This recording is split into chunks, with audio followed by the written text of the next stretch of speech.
Hello everyone, welcome to my channel. Yes, you can. This is Divya Mishra. Today in this lecture, we are going to cover the remaining topics of chemical reactions and equations. So we have understood what is chemical reaction, right? Chemical reactions are those reactions in which two or more substances react to form new products. Okay, these new products, where does these substances come from? These new substances कहाँ से आए? New substances क्या कहीं से reactions में appear हो गए हैं या जो ओल्ड सब्सटेंसेस जो रिएक्टेंट्स थे वो कहीं डिसअपीयर हो गए हैं?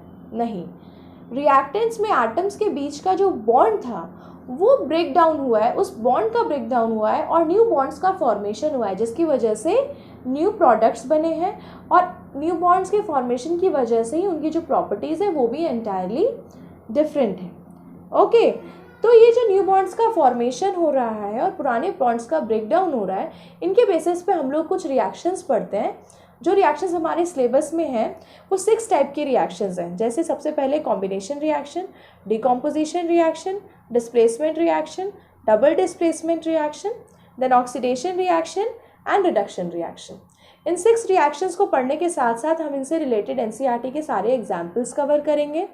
फिर एक लास्ट टॉपिक आता है effects of oxidation reaction in everyday life. इस टॉपिक से भी एग्जाम में क्वेश्चंस पूछे ही जाते हैं, सो इट्स वेरी इंपॉर्टेंट। सो ये चैप्टर ही पूरा बहुत ज़्यादा इंपॉर्टेंट है और चलिए अब स्टार्ट करते हैं। कॉम्बिनेशन रिएक्शंस ऐसे रिएक्शन जिनके अंदर दो या दो से ज़्यादा सब्सटेंसेस रिएक्ट करके सिर्फ सिंगल प्रोडक्ट का फॉर्मेशन करेंगे, उन्हीं रिएक्शंस को हम बोलेंगे कॉम्बिनेशन रिएक्शंस। यहाँ पे कॉम्बिनेशन रिएक्शन का एग्जाम्पल देख लेते हैं। कैल्शियम ऑक्साइड जब वाटर के साथ रिएक्ट करता है तो बनाता है कैल्शियम हाइड्रोक्साइड और बहुत सारी हीट रिलीज होती है। ये बहुत सारी हीट हमें कैसे पता चला कि हीट रिलीज हो रही है? जिस कंटेनर में हम लोगों ने कैल्शियम ऑक्साइड को वाटर के साथ ऐड किया वो कंटेनर एकदम गर्म हो जाता है, उसको हम ऐसे ही हैंड से टच नहीं कर सकते हैं। तो इसका मतलब क्या हुआ? उस रिएक्शन में प्रोडक्ट के साथ साथ एक हीट रिलीज हुई है। ठीक है, ऐसी रिएक्शंस जिनके अंदर हीट रिलीज होती है उन रिएक्शंस को हम बोलते हैं एक्सोथर्मिक रिएक्शन। तो हम कह सकते हैं कि ये वाली जो रिएक्शन है ये हमारी एक्सोथर्मिक रिएक्शन है। ठीक है, और इसमें हम लोगों का सिंगल प्रोडक्ट बना है, क्या? Calcium hydroxide. इसकी वजह से ये एक कॉम्बिनेशन रिएक्शन भी है। ऐसी रिएक्शन जिनके अंदर सिंगल प्रोडक्ट बनता है उनको हम बोलते हैं कॉम्बिनेशन रिएक्शन। ठीक है, इसके और एग्जांपल्स देख लेते हैं। जैसे बर्निंग ऑफ कोल, कार्बन जो सॉलिड था, ऑक्सीजन एक गैस है, उसने ऑक्सीजन के साथ रिएक्ट किया और बनाया कार्बन डाइऑक्साइड जो एक गैस है। इसमें भी सिंगल प्रोडक्ट का फॉर्मेशन हो रहा है, तो हम बोलेंगे कि ये भी एक कॉम्बिनेशन रिएक्शन है। केमिकल रिएक्शन तो है ही। फिर उसके बाद हाइड्रोजन और ऑक्सीजन के बीच में रिएक्शन हो रही है और बन रहा है वाटर। ठीक है, वाटर जो एक लिक्विड है जिसकी प्रॉपर्टीज एंटायरली डिफरेंट है। ऑक्सीजन क्या करता है? बर्निंग को प्रमोट करता है, जबकि वाटर हम यूज़ करते हैं बर्निंग को रोकने के लिए। ठीक है, इसके बाद नेक्स्ट टॉपिक आता है आपका, ये जो स्लेट लाइम हमने पढ़ा है यहाँ पे, ये स्लेट लाइम के बहुत सारे यूजेस हैं। कैल्शियम ऑक्साइड का जो कॉमन नेम है वो है क्विक लाइम, और क्विक लाइम को जब हम वाटर में ऐड करते हैं तो बनता है स्लेट लाइम, जिसको हम कैल्शियम हाइड्रोक्साइड भी बोलते हैं। ये आपको कॉमन नेम सबके पता होने चाहिए, एग्जाम में कॉमन नेम से ही क्वेश्चन पूछता है। What will happen when quick lime reacts with water, so what will be the product? तो आप क्या लिखोगे? जब तक आपको क्विक लाइम ही पता नहीं होगा तब तक आप स्लेट लाइम तक कैसे पहुंचोगे? इसलिए सब सारे कॉमन नेम्स आपको बहुत अच्छे से पता होने चाहिए। ठीक है, तो इसके बाद हम स्लेट लाइम का एक यूज़ पढ़ लेते हैं, ये आपकी एनसीईआरटी में है। जो स्लेट लाइम होता है वो पहले आज से 10-15 साल पहले वाइट वॉशिंग में यूज़ किया जाता था। वो उसकी लेयर हम वाइट वॉश मतलब वॉल्स पे अप्लाई करते थे। 2 से 3 दिन बाद क्या होता था? 2 से 3 दिन बाद क्या, ये 2 से 3 दिन का प्रोसेस ही है। इस प्रोसेस में क्या होता था, एयर में जो कार्बन डाइऑक्साइड होती थी वो स्लेट लाइम उस कार्बन डाइऑक्साइड के साथ रिएक्ट कर लेता था और बनाता था calcium carbonate. Calcium carbonate marble का भी फॉर्मूला होता है, और ये जो कैल्शियम कार्बोनेट होता था ये वॉल पे शाइनिंग प्रोवाइड कराता था, जिससे वॉल्स देखने में शाइनी लगती थी और अच्छी लगती थी देखने में। ऐसा वाइट वॉशिंग का प्रोसेस जो है ये हम लोग कुछ टाइम पहले यूज़ करते थे, आज तो अब नहीं यूज़ करते हैं ये प्रोसेस क्योंकि पुट्टी और ये सब आ गया है, बट पहले हम लोग अपनी वॉल्स पे ये चीज़ लगाते थे। इसके बाद आते हैं कुछ एग्जाम्पल्स पढ़ लेते हैं एक्सोथर्मिक रिएक्शंस के। एक्सोथर्मिक रिएक्शंस मतलब क्या होंगी? जिनके अंदर हीट इवॉल्व हो रही है। सी, दो टाइप्स की रिएक्शंस होती हैं, पहला एक्सोथर्मिक रिएक्शंस, दूसरा एंडोथर्मिक रिएक्शंस।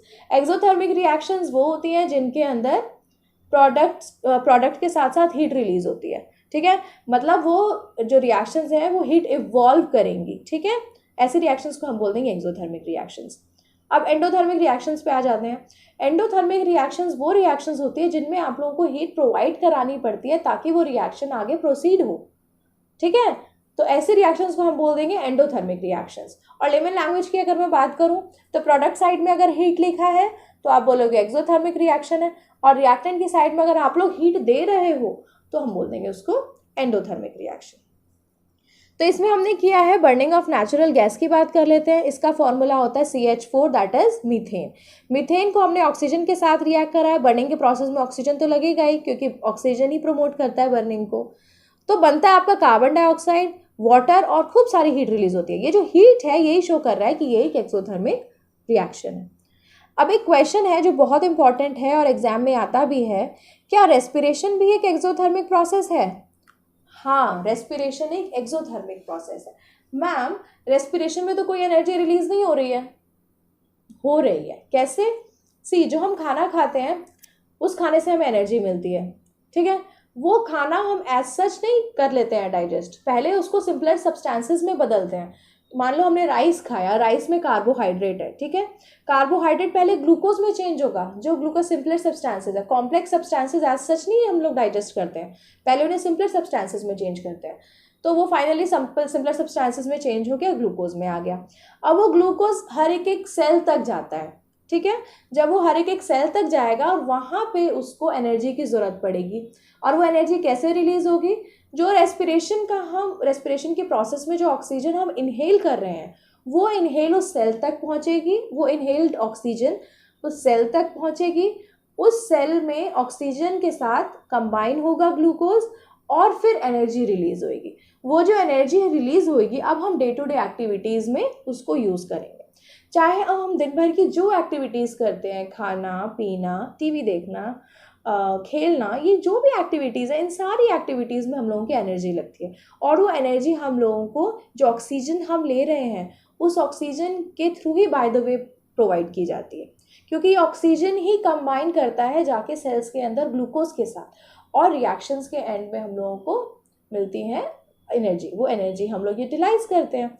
सी, इस रिएक्शन में भी आप लोगों को समझ में आ जाएगा, जैसे कि ये ग्लूकोज है, ग्लूकोज ने कंबाइन किया ऑक्सीजन के साथ, ये सेल्स में हो रही है रिएक्शन, ये ऑक्सीजन के साथ उन्होंने कंबाइन किया और बनाया कार्बन डाइऑक्साइड। ये कार्बन डाइऑक्साइड हम लोग एक्सहेल कर देते हैं, देन क्योंकि कार्बन डाइऑक्साइड का बॉडी में कोई काम नहीं है तो उसे एक्सहेल कर देते हैं, और वाटर भी हमारी बॉडी में रहता है, और एनर्जी हम यूटिलाइज कर लेते हैं अपनी डे टू डे एक्टिविटीज़ में, ठीक है। तो समझ में आ गया कॉम्बिनेशन रिएक्शन। कॉम्बिनेशन रिएक्शंस ऐसी रिएक्शंस होती हैं जिनके अंदर सिंगल प्रोडक्ट का फॉर्मेशन होता है।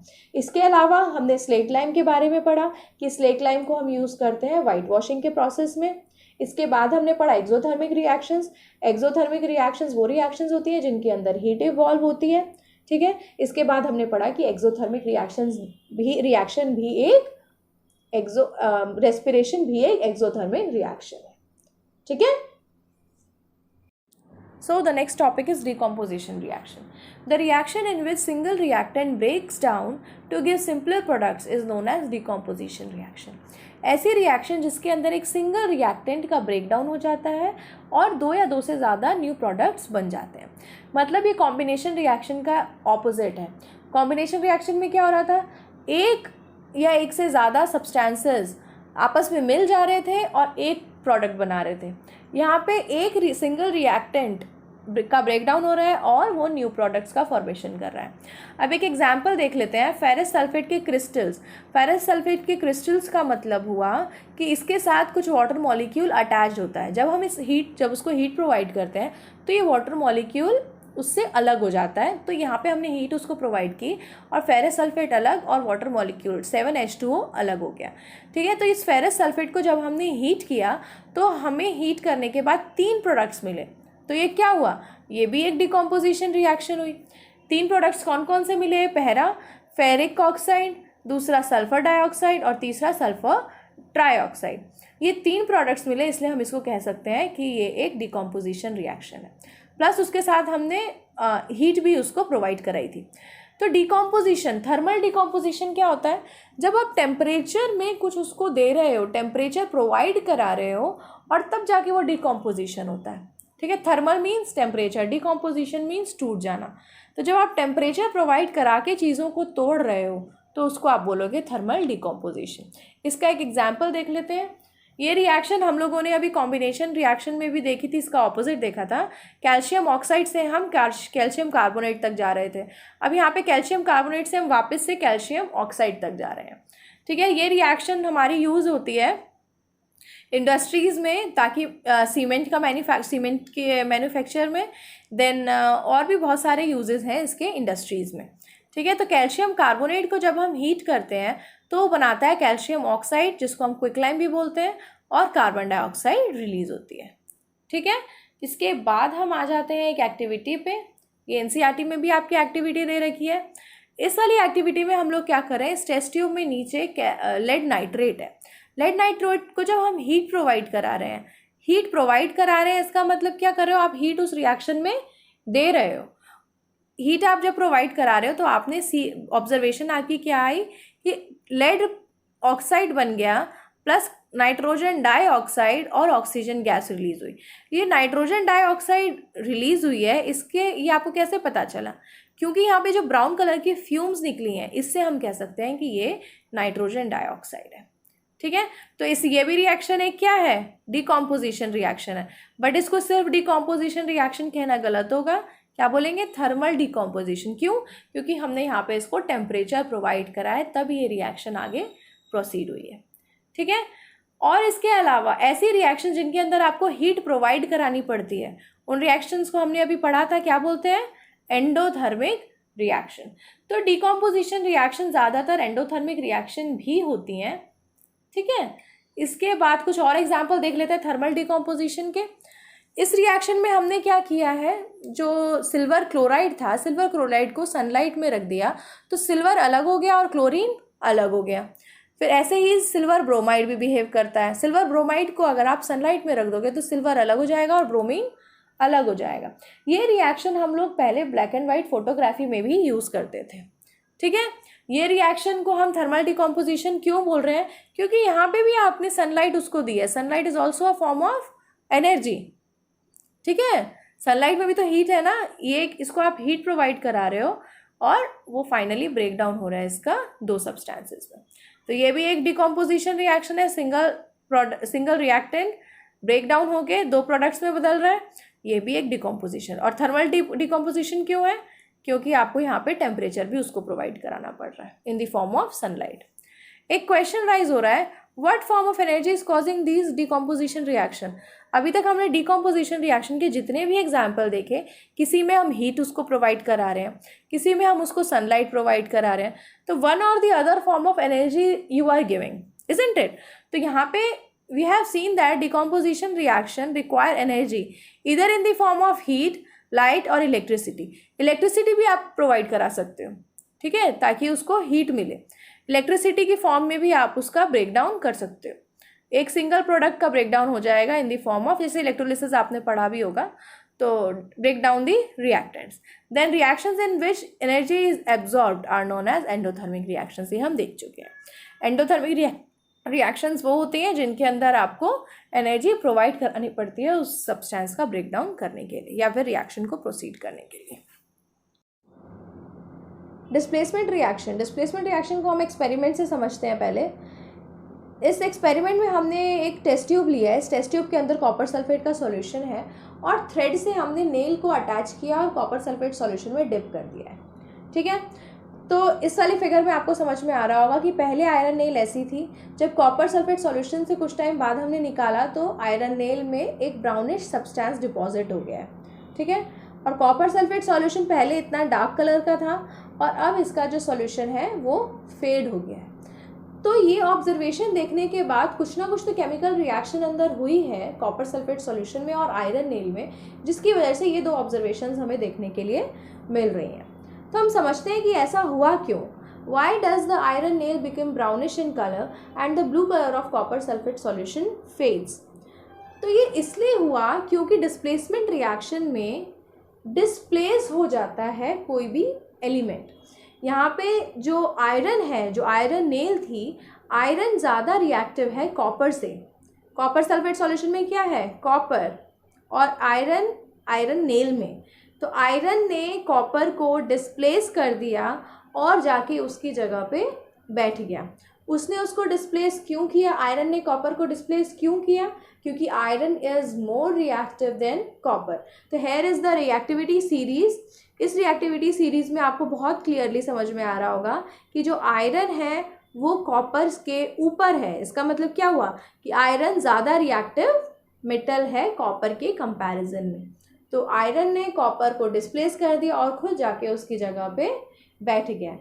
रिएक्टिविटी सीरीज़ में आप जितना ऊपर जाओगे वो मेटल उतना ज़्यादा रिएक्टिव होएगा, और जो नीचे आएंगे, नीचे वाले मेटल जो होते हैं वो कम रिएक्टिव होते हैं। इसलिए सिल्वर और गोल्ड की क्या बनाई जाती है? ज्वेलरी, ताकि वो तो क्योंकि रिएक्ट नहीं करते हैं इतनी जल्दी, इसीलिए। और सोडियम और पोटेशियम आप उसको ओपन एयर में भी नहीं रख सकते, ठीक है? ओपन एयर में नहीं रख सकते, उसको केरोसिन में डिप करके रखा जाता है ताकि वो रिएक्ट ना कर जाए, क्योंकि आग लग जाती है उसके अंदर, ठीक है? तो इसीलिए आयरन जो है यहाँ पे इस रिएक्शन में आयरन जो है ज़्यादा रिएक्टिव है कॉपर से, इसलिए आयरन ने उसको डिस्प्लेस कर दिया और जाके उसकी जगह पे बैठ गया और कॉपर को बेचारे को अलग कर दिया क्योंकि वो कम रिएक्टिव मेटल था। इसके बाद एक और एग्जांपल देख लेते हैं, zinc plus copper sulphate solution. इसका एक्वस सॉल्यूशन है। इसने जब आपस में रिएक्ट किया तो बनाया जिंक सल्फेट और कॉपर अलग हो गया। अब देखो, क्या जिंक ज़्यादा रिएक्टिव है? जिंक ज़्यादा रिएक्टिव मेटल है कॉपर से, ठीक है? तो जिंक ने कॉपर को डिस्प्लेस कर दिया और खुद जाके उसकी जगह पे बैठ। अब यहाँ पे लेड रिएक्ट कर रहा है कॉपर क्लोराइड के साथ और उसने बना दिया लेड क्लोराइड और कॉपर अलग हो गया। क्यों? क्योंकि लेड आप रिएक्टिविटी सीरीज़ में देखते हो कॉपर से ऊपर प्लेस्ड है। मतलब क्या? लेड ज़्यादा रिएक्टिव है कॉपर से, तो उसने कॉपर को हटा दिया और खुद जाके उसके जगह पे बैठ गया। तो डिस्प्लेसमेंट रिएक्शन में क्या होता है? जो हाईली रिएक्टिव मेटल होता है वो लो रिएक्टिव मेटल जो होता है उसकी जाके जगह ले लेता है, ठीक है? एक मेटल दूसरे मेटल को डिस्प्लेस करता है। जो मेटल डिस्प्लेस करता है वो ज़्यादा रिएक्टिव होता है और जो मेटल अलग हो जाता है वो लेस रिएक्टिव होता है। अब हम बात करते हैं डबल डिस्प्लेसमेंट रिएक्शन की। The reaction in which two different ions और group of atoms in the reactant molecules are displaced by each other, then that type of reaction is known as double displacement reaction, ठीक है? इसमें क्या होता है?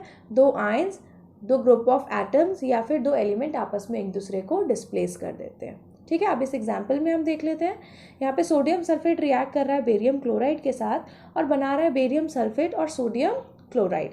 तो यहाँ पे क्या हुआ? सोडियम ज़्यादा रिएक्टिव है बेरियम से, तो सोडियम ने जाके बेरियम की जगह ले ली और बेरियम हो गया अलग और बना लिया उसने सोडियम क्लोराइड। अब बेरियम बेचारा अकेला हो गया, तो यहाँ पे बेरियम एकदम अलग से नहीं रह गया। जैसे सिंगल डिस्प्लेसमेंट रिएक्शन में क्या हो रहा था, वहाँ पे क्या हो रहा था? वो एलिमेंट अलग से अब एग्जिस्ट कर रहा था। बट यहाँ पे बेरियम सोचता है कि नहीं, मैं अकेले एग्जिस्ट नहीं करूँगा, वो भी स्टेबल होना चाहता है और सल्फेट आयन के साथ जाके रिएक्ट कर लेता है और बनाता है बेरियम सल्फेट। ये बेरियम सल्फेट एक वाइट कलर का पीपीटी है। वाइट कलर का पीपीटी मतलब एक इंसोल्यूबल सब्सटेंस है जो रिएक्शन के प्रोसेस में बना है। अब इस रिएक्शन को हम डबल डिस्प्लेसमेंट रिएक्शन क्यों बोल रहे हैं? क्योंकि यहाँ पे दो आयंस का आपस में डिस्प्लेसमेंट हुआ है, इसलिए इसको हम डबल डिस्प्लेसमेंट रिएक्शन बोल रहे हैं। जबकि सिंगल डिस्प्लेसमेंट रिएक्शन में क्या होता था? सिर्फ सिंगल एलिमेंट एक दूसरे को आपस में डिस्प्लेस करके उसकी जगह ले लेते थे और जो कम रिएक्टिव एलिमेंट होता था वो अकेले एग्जिस्ट करता था। जबकि यहाँ पे वो अब अकेले एग्जिस्ट नहीं करेगा, वो भी जो कंपाउंड बच गया है उसके साथ जाके रिएक्ट कर जाएगा और अपना एक अलग से कंपाउंड बनाएगा। नेक्स्ट हमारी आती है ऑक्सीडेशन एंड रिडक्शन रिएक्शन। सबसे पहले इसको हम एक्सपेरिमेंट से समझने की कोशिश करते हैं। यहाँ पे एक चाइना डिश ली है, इसके अंदर कॉपर का पाउडर है और नीचे से इसको हीट प्रोवाइड करा रहे हैं, ठीक है? जब हम इसको हीट प्रोवाइड करा रहे हैं तो एक ब्लैक कलर का सब्सटेंस इसके ऊपर हम डिपॉजिट होता हुआ देख रहे हैं जिसको हम बोलते हैं कॉपर ऑक्साइड। इस रिएक्शन से समझो जैसे ये कॉपर है, कॉपर को आपने जब हीट किया, यही कर रहे हैं ना यहाँ पे भी, जब हीट कर रहे हैं तो आप ऑक्सीजन उसको प्रोवाइड करा रहे हैं। जब हीट कर रहे हैं तो फिर बन रहा है कॉपर ऑक्साइड। ध्यान से देखो, ये जो कॉपर है पहले अकेले एग्जिस्ट कर रहा है, अब इस रिएक्शन के बाद यहाँ पे क्या बन गया, कॉपर ऑक्साइड। तो कॉपर में क्या हुआ, ऑक्सीजन का एडिशन हुआ है, ठीक है। तो ऐसी रिएक्शन जिसके अंदर ऑक्सीजन का एडिशन होता है उसको हम बोलते हैं ऑक्सीडेशन रिएक्शन। और उस सब्सटेंस को जिसके अंदर ऑक्सीडाइज, मतलब जो सब्सटेंस के अंदर ऑक्सीडेशन हुआ है उस सब्सटेंस को बोलते हैं कि वो ऑक्सीडाइज्ड हो गया। तो if a substance gains oxygen during a reaction it is said to be oxidised, ठीक है। अब ये कॉपर ऑक्साइड का जो हमारे पास पाउडर बना है, इसके ऊपर से जब हम हाइड्रोजन गैस पास कराते हैं तो वापस से हमारा कॉपर अलग हो जाता है, ठीक है, और वाटर का फॉर्मेशन होता है। तो इस रिएक्शन में हम क्या बोल सकते हैं, ये जो कॉपर ऑक्साइड था इसके अंदर ऑक्सीजन ऑलरेडी था। अब हम जब देख रहे हैं रिएक्शन के बाद तो वो सिर्फ कॉपर एग्जिस्ट कर रहा है, ठीक है, अब उसमें ऑक्सीजन नहीं है। तो अब जब ऑक्सीजन नहीं है तो उसमें क्या हो गया है, ऑक्सीजन उसमें से हट गया है। तो ऐसी रिएक्शन जिनके अंदर से ऑक्सीजन का रिमूवल होता है उसे हम बोलते हैं रिडक्शन रिएक्शन। तो ऐसे सब्सटेंसेस जिनके अंदर ऑक्सीजन हट जाती है उस सब्सटेंसेस को बोलते हैं हम, it is said to be reduce. तो यहाँ पे हम बोलेंगे क्या कि कॉपर ऑक्साइड जो है ये रिड्यूस होके कॉपर में चेंज हो गया है, ठीक है। तो ऐसे रिएक्शन जिनके अंदर ऑक्सीजन गेन हो रहा है उन रिएक्शंस को बोलेंगे ऑक्सीडेशन, और ऐसी रिएक्शन जिनके अंदर ऑक्सीजन का रिमूवल हो रहा है those reactions are known as reduction reaction. तो ऑक्सीडेशन रिएक्शन क्या होती है, the process in which oxygen is added to a substance और the process in which hydrogen is removed from a substance. जब किसी सब्सटेंस में हम ऑक्सीजन को ऐड कर रहे हैं तो उसको बोलेंगे ऑक्सीडेशन, या फिर हाइड्रोजन का रिमूवल हो रहा है तो हम बोलेंगे उसको ऑक्सीडेशन। तो सबसे पहले यहाँ पे देखो कॉपर में ऑक्सीजन को हमने ऐड कर दिया है, इसका मतलब इस रिएक्शन ये एक ऑक्सीडेशन रिएक्शन है। देन यहाँ पे सल्फर के साथ हाइड्रोजन था, रिएक्टेंट्स में हाइड्रोजन था, और प्रोडक्ट्स में क्या देख रहे हैं कि सल्फर के साथ अब हाइड्रोजन नहीं है, मतलब हाइड्रोजन का रिमूवल हो गया, इसका मतलब ये भी एक ऑक्सीडेशन रिएक्शन है। हाइड्रोजन सल्फाइड था, अब सिर्फ और सिर्फ सल्फर बचा है। Coming to reduction reaction, reduction reaction oxidation का एकदम ऑपोजिट है। इसमें क्या होगा, the process in which oxygen is removed. अब यहाँ पे ऑक्सीजन को हम रिमूव करेंगे या फिर हाइड्रोजन को हम ऐड कर देंगे, ऐसी रिएक्शंस को हम बोलते हैं रिडक्शन रिएक्शन। जैसे यहाँ पे कॉपर ऑक्साइड था, कॉपर ऑक्साइड रिएक्शन के बाद क्या हो गया, सिर्फ कॉपर में बच गया, मतलब ऑक्सीजन का रिमूवल हो गया है, तो ये एक रिडक्शन रिएक्शन है। अब यहाँ पे ऑक्सीजन यहाँ पे इसके साथ एडेड था पोटेशियम क्लोराइड के साथ, बट यहाँ पे अब सिर्फ पोटेशियम क्लोराइड बचा है, ऑक्सीजन अलग हो गया है, तो यहाँ पे भी ये भी एक रिडक्शन रिएक्शन शो कर रहा है। चाहे ऑक्सीजन का रिमूवल हो या फिर हाइड्रोजन का एडिशन हो तो वो रिडक्शन रिएक्शन होती है। आई रिपीट, ऑक्सीडेशन रिएक्शन में ऑक्सीजन का एडिशन होगा और हाइड्रोजन का रिमूवल होगा, दोनों में से कोई एक भी होगा तो वो ऑक्सीडेशन रिएक्शन है। रिडक्शन रिएक्शन में ऑक्सीजन का रिमूवल होगा या फिर हाइड्रोजन का एडिशन होगा, तो हम उसे रिडक्शन रिएक्शन बोलेंगे। अब रेडॉक्स रिएक्शन क्या होती है, रेडॉक्स, री मतलब रिडक्शन और ऑक्स मतलब ऑक्सीडेशन, ऐसे रिएक्शन जिनके अंदर ऑक्सीडेशन और रिडक्शन साइमल्टेनियसली हो रहा है उन रिएक्शंस को हम बोलते हैं रेडॉक्स रिएक्शन, ठीक है। जैसे इस रिएक्शन में हम देख रहे हैं कॉपर ऑक्साइड प्लस हाइड्रोजन क्या बना रहा है, हीट करने के बाद कॉपर और वाटर। तो पहले यहाँ पे कॉपर ऑक्साइड था, ऑक्सीजन कॉपर के साथ एडेड था, अब यहाँ पे कॉपर अकेला एग्जिस्ट कर रहा है, ऑक्सीजन नहीं है, मतलब removal of oxygen, that is reduction reaction. अब हाइड्रोजन की बात कर लेते हैं, हाइड्रोजन पहले अकेला एग्जिस्ट कर रहा था, अब वो वाटर की फॉर्म में एग्जिस्ट कर रहा है, मतलब ओ उसके साथ, मतलब ऑक्सीजन उसके साथ जुड़ गया है, तो अब यहाँ पे क्या हो रहा है, ऑक्सीडेशन। तो इस रिएक्शन में रिडक्शन और ऑक्सीडेशन दोनों हो रही हैं, तो इसलिए हम इसको रिडॉक्स रिएक्शन बोलेंगे। कुछ और एग्जाम्पल देख लेते हैं, जैसे ZnO plus carbon give Zn plus CO, तो जिंक ऑक्साइड है ये, जिंक ऑक्साइड, और जब रिएक्शन के बाद बन रहा है तो सिर्फ जिंक बचा है, ऑक्सीजन का रिमूवल हो गया, तो ये भी एक रिडक्शन रिएक्शन है। अब कार्बन था, अब यहाँ पे CO की फॉर्म में एग्जिस्ट कर रहा है, तो मतलब ऑक्सीजन यहाँ पे ऐड हुआ है, तो ये हो गया ऑक्सीडेशन। वैसे ही MnO2 plus HCl gives MnCl2 H2O plus Cl2, तो MnO2 पहले ऑक्सीजन इसमें था और अब यहाँ पे MnCl2 उसने बना लिया, अब ऑक्सीजन यहाँ पे नहीं है, तो ऑक्सीजन का रिमूवल हुआ है, मतलब रिडक्शन रिएक्शन। और यहाँ पे HCl था, ठीक है, H यहाँ पे क्लोरीन के साथ एडेड था, बट यहाँ पे अब क्लोरीन अकेला एग्जिस्ट कर रहा है और हाइड्रोजन नहीं है, तो मतलब हाइड्रोजन का रिमूवल मतलब ऑक्सीडेशन। ऑक्सीजन का एडिशन हो या हाइड्रोजन का रिमूवल हो तो भी तो वो ऑक्सीडेशन ही रिएक्शन होती है। तो ऐसे रिएक्शन जिनके अंदर ऑक्सीडेशन और रिडक्शन साइमल्टेनियसली होता है, उन रिएक्शंस को हम बोलते हैं ऑक्सीडेशन रिएक्शन। अब हमारा लास्ट टॉपिक आता है the effects of oxidation reaction in everyday life. Corrosion. Iron articles are shiny when new but get coated with a reddish brown powder when left for some time. This process is commonly known as rusting of iron. Some other metals also get tarnished in this manner. तो क्या होता है, जब iron के articles नए होते हैं तो वो काफ़ी ज़्यादा शाइनिंग होते हैं, ठीक है, और उसको जब हम थोड़े दिनों के लिए छोड़ देते हैं तो उसके अंदर एक ब्राउन कलर का सब्सटेंस डिपॉजिट हो जाता है, ठीक है, और वो ब्राउन कलर के सब्सटेंस को ही हम बोलते हैं रस्ट। वो सब्सटेंस कैसे बनता है, वो एक्चुअली क्या होता है, जो आयरन का सरफेस होता है वो एयर के डायरेक्ट कांटेक्ट में होता है। हमारी एयर में मॉइस्चर है और क्या नाम है ऑक्सीजन है, प्लस उसके साथ साथ हमारे एटमॉस्फेयर में एसिड्स भी कुछ प्रेजेंट है। तो इस वजह से जब वो उन सबके साथ रिएक्ट कर लेता है तो एक ब्राउन कलर का सब्सटेंस बना लेता है, जिसको हम बोलते हैं rusting of iron. When a metal is attacked by substances around it such as moisture, acids, etc., it is said to be corrode. और उस substance को हम बोलेंगे कि वो corrode हो गया है. And this process is known as corrosion. The black coating on silver and green coating on copper are also other examples of corrosion. तो ये सब भी जो है corrosion के examples ही हैं। चांदी को थोड़े दिनों बाद छोड़ देने से वो काली पड़ने लगती है और कॉपर के ऊपर ग्रीन कलर की कोटिंग बच जाती है, तो ये भी corrosion के ही examples हैं।